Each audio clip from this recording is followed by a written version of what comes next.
Ready? Yeah. Hello, everyone, and welcome to WROL Broadcast. My name is Doom, and with me I have Kage. Hello. And we are here to bring you this month's Raid Roundup, not sponsored by Raid.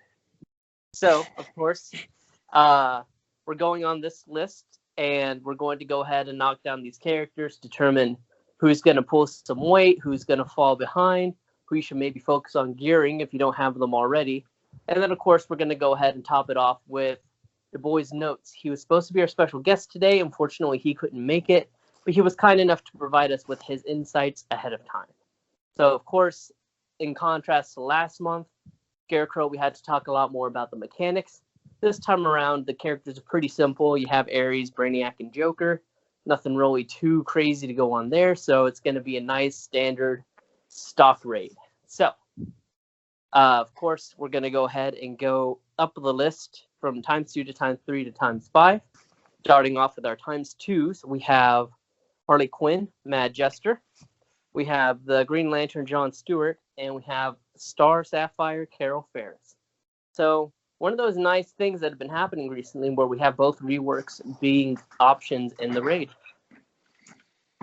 Yeah, I mean, it's cool that we have two different affinity characters this time. I think the free-to-play base will have one of these characters geared to kind of help them out. Mm-hmm.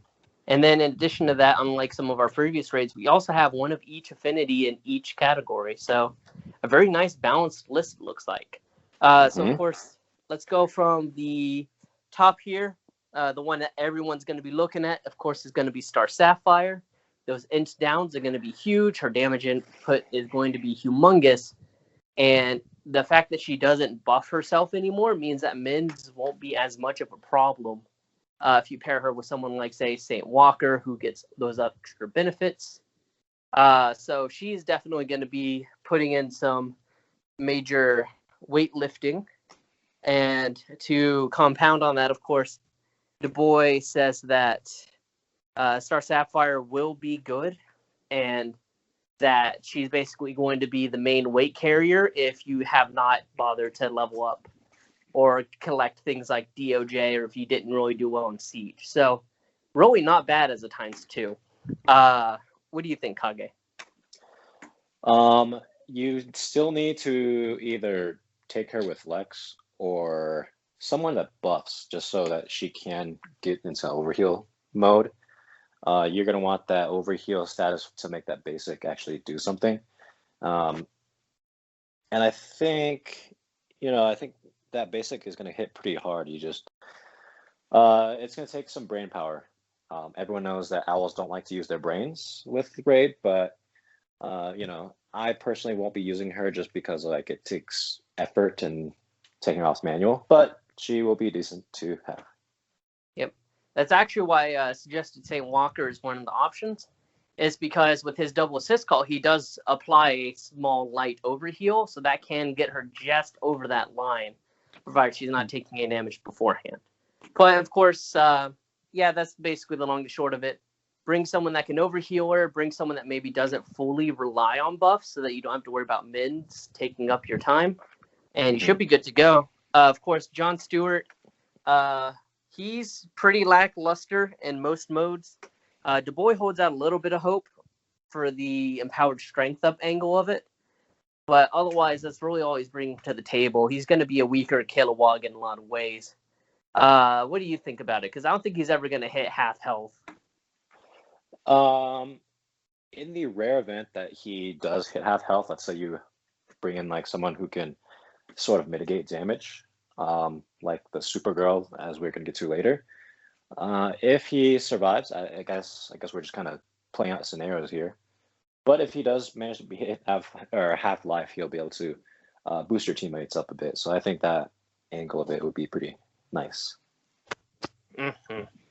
And, of course, with the empowered strength ups, that's always handy. But, again, you could just bring Kilowog, which is the general consistency from our main Lantern guide Du Bois as well.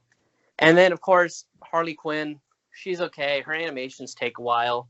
And, honestly, there's better reds on offer, I think. So, yeah, not much to say on that. Okay, let's move on to X3. Yep. So we have Metallo, Indigo 1, and Wonder Woman DOJ. Now, for those who don't remember, because Wonder Woman was a boosted character way long ago, she's supremely good when it comes to raids. Passing buffs, decent damage. All in all, she's a very, very solid character. Probably, debatably, one of the better blues on hand. Black Mask or Black Hand is going to be kind of iffy. He's going to be better on the minion ones, but otherwise his damage is kind of based on that ramping aspect. So she's going to be very beefy, I think. Going to be very helpful. The only problem is her animation with her little taunt, but I mean that's a small price to pay. What do you think? DOJ going to be good this time around? Not really. The only time she was good was with the X5, and that was when Raids first came out with Atrocitus and Wonder Girl. And so you could have her spread the strength ups on that angle, but I don't know. I'm kind of holding out. I think the Black Mask, not Black Mask, Black. What's his name? Hand. Yeah, Black Whatever. Hand. Yeah, Fat Hand. I think he'll be better because you're gonna. I'm assuming you can kill minions to ramp him up, and then he'll just start pounding, going to Pound Town. You know. Yeah. Well, hopefully.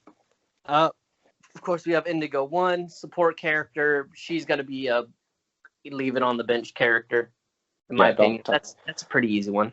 She's not known for her damage, so don't touch her. And then, of course, also she has mins. That takes up time. She has moves that just do no damage. That takes up time. Debuffs aren't really going to be that big of a thing, I don't think. So, yeah. Really, honestly, she should never leave your bench. Metallo. Now, he's a character that I remember Hate Mail saying that he ran just him and he did fine. Metallo's a pretty beefy, strength-based character, so I would say that he's definitely a strong contender to bring. Yeah, definitely keep an eye on him. He leave him on standby because I think he might be better slightly than Beast Boy. His problem, his animations don't take long. He's got stuns. I think he'll be pretty good. Alrighty, excellent. And of course, the boys mainly focused on the lanterns here. Indigo 1 was just an easy leave on bench, so not much else to put. Finally, we have the ×5s. Now, of course, we have Supergirl, Black Hand, and Beast Boy. Probably goes without saying. Supergirl is trash. Yeah, her damage is low. Just leave her in the bin. And honestly, it's okay. Out of all the affinities, green is probably the most okay to not have anything good in. Because you have Cyborg, you have Arcus, you have characters you could just slot in. Yeah. Black Hand, of course, he's going to be the wild card here. Either he's going to be extremely good or extremely bad. You know, really all it comes down to is how his damage is going to scale out. I personally don't see him being that good. But at the same time, I mean, I'm happy to be wrong here. But because one of his things relies on Doom, some of his stuff relies on shields, which isn't really a thing. I just don't see it being really anything special. I find his damage pretty bad in PvP. And the only character that is shielded potentially in this raid is Brainiac. And last I checked, Brainiac doesn't shield as a boss, as a raid boss. So I really doubt that his damage multiplier is going to come into play. Yeah, honestly, I'm 99% sure that Brainiac doesn't do it as boss also. So, Nothing to worry about there. I mean, either he's going to be really good or really bad. I think Star Sapphire is going to outlift him, and DOJ can situationally do more. But, I mean, who knows? Maybe that damage is going to be clapping out on the last day. Yeah. And then, finally, we have Beast Boy. Beast Boy's kind of an interesting one because he self-assist calls so much, and his animations are all pretty fast. So, I mean, his gates aren't hard to achieve. Out of all the ×5 characters, I think he has the best chance of being an MVP. He's got mens, so that's he's got true, but animations that might slow him down. It might, but that's only if he reaches a certain health thing, and that's too. I guess we'll see. I see him more as the issue being that you don't really want to run any Titans with him. You know what I mean? Like, there's not really any Titan that you're like, I want to pair this in the raid with Beast Boy. Because the best one in raid is, Nightwing, and he's garbage. Don't bring him. So, That is what it is. Of course, extra characters you can bring. As we mentioned, it's a standard raid, so really you could bring anyone. Arcus, Cyborg, as mentioned, those are going to be your strongest green contenders because there's not really much green on offer here. Outside of that, of course, I mean, the only other option that you really have would be just bringing some meter control because I feel like these characters might be a little debuff heavy between Joker and Ares and such. So just keeping them from moving will do fine. But otherwise, bring in your heavy hitters and smack into them. You know, anything that lowers agility, go ahead and bring it in. Overheals, go ahead and bring them a star. You know, just bring your best mix. There's really not much to talk about this month. So, of course, not to give you guys a bad show, but it is what it is. So, keeping in mind, of course, we usually prepare these raid roundups every single month for the new raids. And typically, we post these on our Patreon ahead of time. So, if you do want to get these kinds of broadcasts before the raid, you know, get to enjoy the content, consider these characters beforehand, then consider becoming a supporter on our Patreon. And you will get this content early. Now, of course, this month around, because it's kind of a bland month, we're just going to go ahead and give you guys this preview ahead of time, give you a good look at what you have to look forward to. But yeah, that's a nice short one. Pretty easy. So, of course, once again, this has been Doombox and Kage. And Thanks for listening, guys. Yeah, we'll see you guys on the raid. All right. See ya. Easy.